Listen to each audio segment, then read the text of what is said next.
one of these fair weather Johnny-come-lately Christians who believe that being a Christian means that you won't have trouble.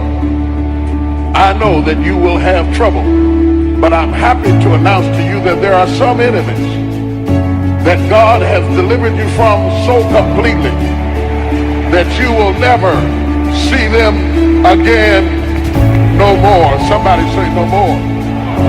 It's important for you to understand that so that you can go through this process. As the children of Israel, according to the book of Corinthians, says that they were baptized unto Moses in the cloud and in the sea. That is to say that God typifies their deliverance with baptism, to say that the slaves died out at the Red Sea, were buried in the Red Sea, rose up as sons on the other side to receive their inheritance. Their oppressor, who followed them down to the Red Sea, followed them into the water but didn't come out of the water.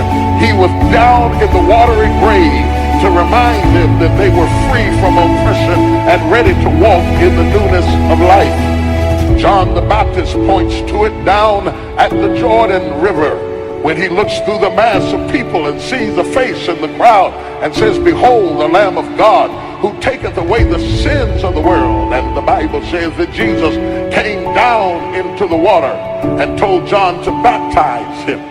John said, "I don't want to baptize you." Jesus said, "Suffer it to be so, that it might fulfill all righteousness." He said, "I want you to baptize me so that it might fulfill all righteousness, so that my people can see that it is through death, burial, and resurrection that I am going to deliver you from your past. You're not going to simply be the old person that you used to be trying to do better."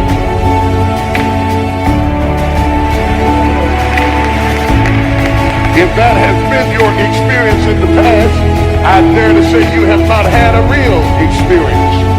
For a real experience with Jesus Christ is more than a New Year's resolution. It's more than feeling guilty about a habit that you cannot break. It's more than trying to renovate an old house that needs to be torn down. God says, "I'm not going to renovate the old house. I'm going to bury it, wash it away in the Red Sea, and reconstruct a new person where the old person used to be." Touch somebody and tell them, "I'm not the same anymore." What God did for Jesus on the cross was depicted in the baptism, that ultimately Christ would go to the cross, death, be buried in the tomb, burial, and be raised on the third day, resurrection, that we might know him in the power of his resurrection. As the apostles begin to teach New Testament theology, they always refer back to what Christ did on the cross as a point of reference, like the prophets referred to what God did at the Red Sea as their point of reference. So I want to talk to you from three perspectives. The first one is the historical relevance of the cross. You must understand, as you live today in this contemporary society, that through symbols, ceremonies, and sacraments, we are reminded. God said, "Never forget, as often as you do this, do it in remembrance of me." Don't forget what I did for you on the cross. Why does he want us to remember that from a historical perspective? First of all, he wants you to know how much God loved you, how far God would go to get you. This alone ought to deal with low self-esteem, fear, intimidation, feelings of unworthiness, worthlessness, feeling like you're nobody. You must be somebody. Look how much God paid to get you out of trouble. He wants you to have this as a historical reference as you face contemporary challenges, to say that if God had the power to take the sting out of death and the victory out of the grave, surely he has the power to pay my rent next month. I can't hear you talking to me.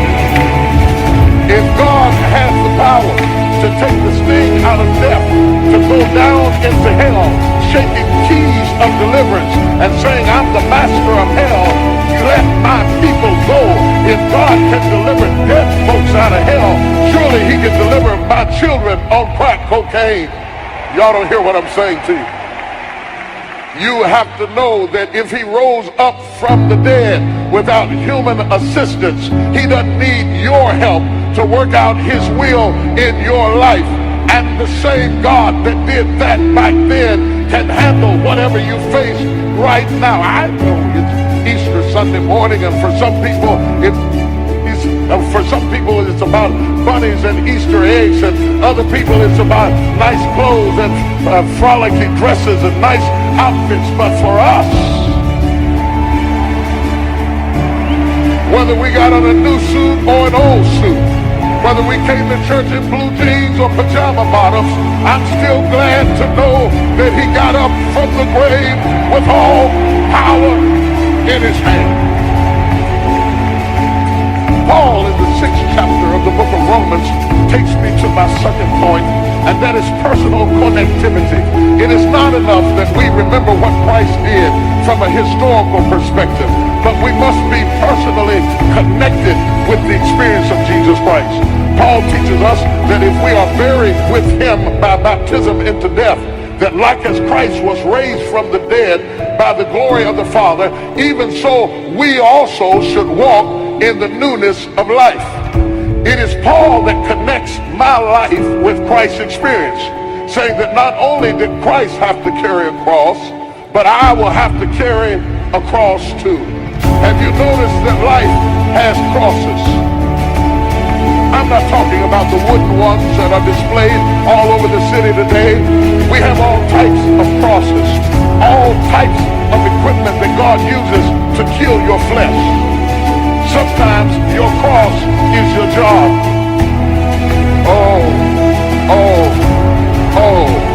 You would have been arrogant. You would have been high-minded. You would have been proud. But you're in a situation on your job that is killing your flesh. And God knows exactly what it takes to nail your flesh down so that he can get the glory out of your life. Somebody's cross is that they're living their life without a companion, and you thought sure you would be married by now. And even in the midst of being single, you're seeing God's glory in your life in unimaginable ways, but your flesh is being crucified to the cross because your flesh is denied human companionship. If it's any comfort, I want to assure you that married people didn't get away without a cross. For some of them, their cross is sitting right beside them this morning. Everybody thinks you're wonderful except the person you're married to. Everybody's standing beside you except the person you're sleeping with. Everybody applauds you except the person you come home to fight with. And like Paul, you said, Lord, remove this thorn from my flesh. But God said, my grace. Oh, I know you can't say amen because they're there. But when you get by yourself, holler back at me here. If your cross is not laying beside you, it's in the room down the hallway. Some of your children are your cross. Everything is going good, but your children are breaking your heart. Every time you take 2 steps forward, you get some news that knocks you 3 steps backwards, and your cross is not made out of wood. You are nailed by the love you have for a child that seems indifferent to you. There are all types of crosses. Some people's crosses are their parents. They really want to serve the Lord and to be used by God, but they come home to a drunk parent who slaps him in the face, kicks him in the hind end, beats him and abuses him, and all of us have crosses to deal with. That's why you ought to connect with this message today, because Christ's story didn't end on a cross, and yours will not either. I may be broke right now, but I won't be broke forever. I may be lonely right now, but I won't be lonely forever. I may be burdened right now, but I won't be burdened forever. I may be in trouble right now, but I won't be in trouble forever. He didn't just die, he buried, and early Sunday morning, he got up. Oh my God, he got up. Oh my God, he got up. Paul said, oh, that I may know him in the fellowship of his suffering and the power of his resurrection. You cannot experience resurrected power until you have an experience with suffering. I know you're dressed up this morning. You look good. You smell good. You look like $1,000,000. But beneath that fine hat, that cute dress, that silk pocketbook, and that nice tie.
There's some folks in this room that have been through hell,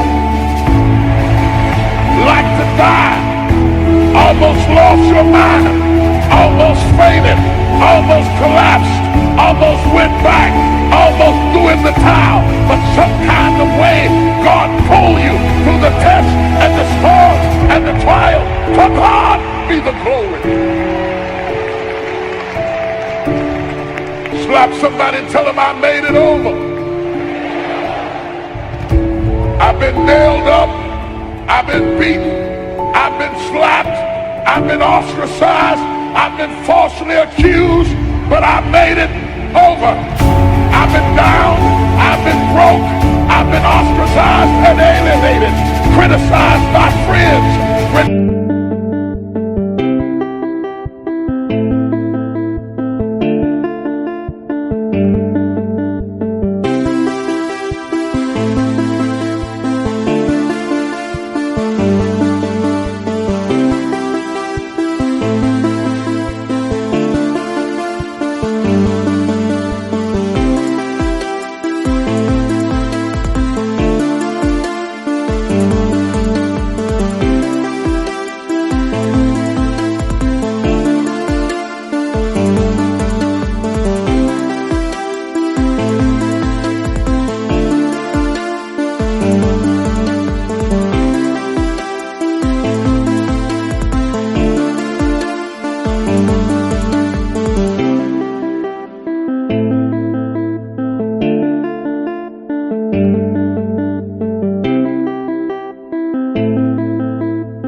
Rejected by loved ones, but somehow or another I made it over. And when I think of the goodness of Jesus and all that He's done for me, resurrection is more than history. I'm having a resurrection right now. Somebody ought to give Him some praise.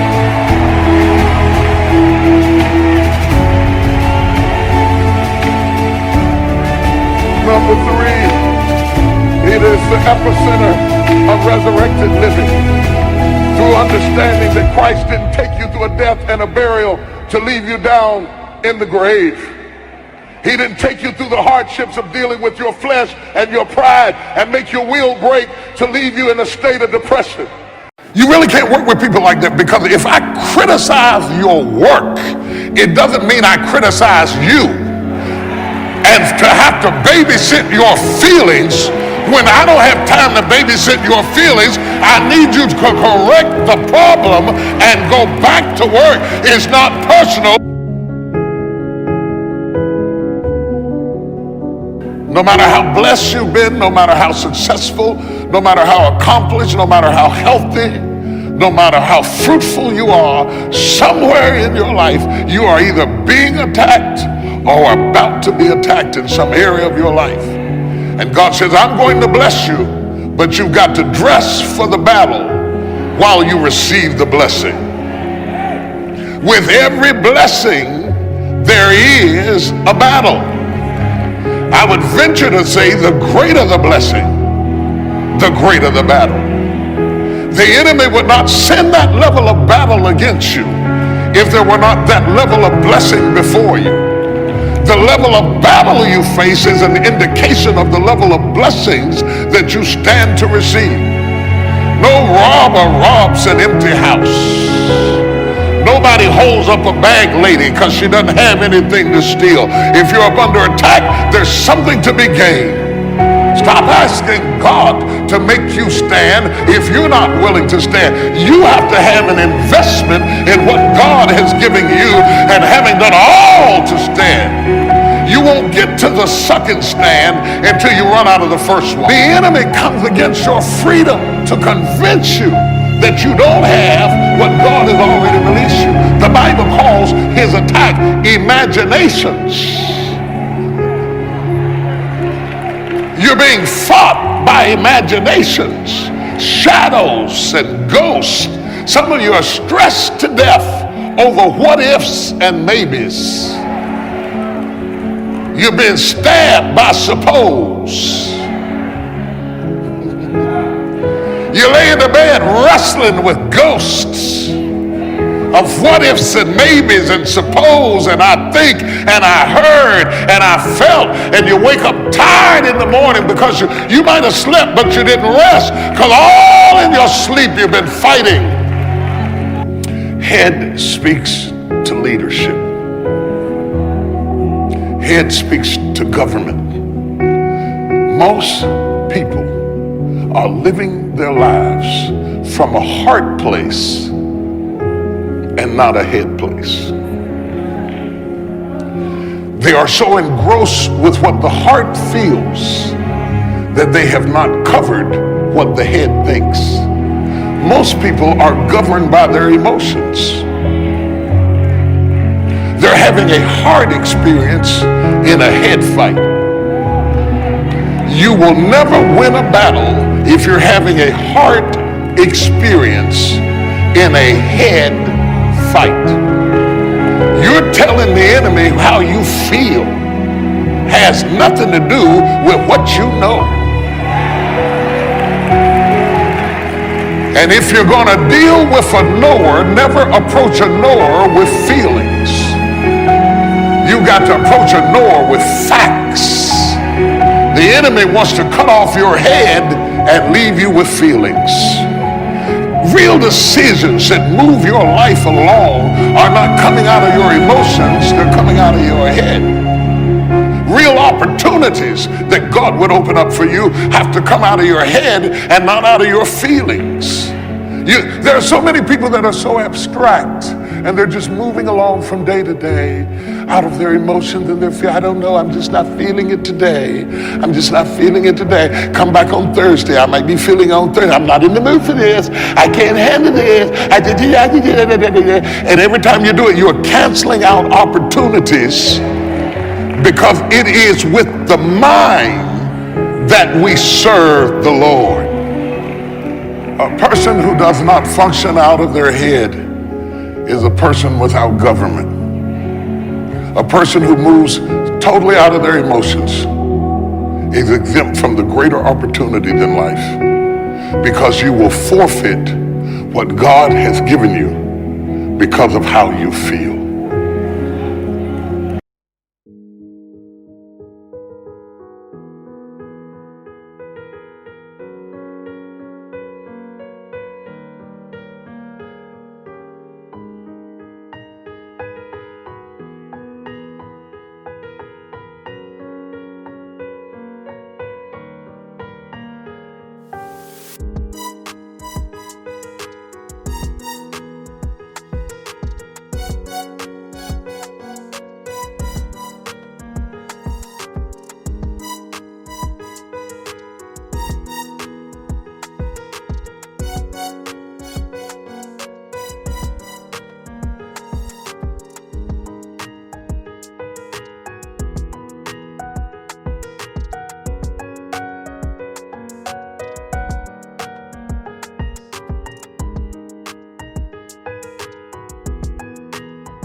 God did not promise you that your feelings would line up with the facts.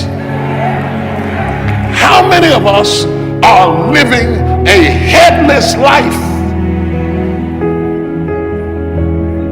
because we have not separated how we feel from what we know? Because everything you've ever gotten, you've gotten out of your feelings.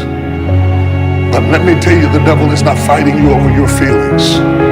He is fighting you over your head. He is giving you images and imaginations and threats of disaster to send your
head into a panic mode so that you will digress mentally from the leadership that the rest of you needs. It has to come from the facts and not the feelings.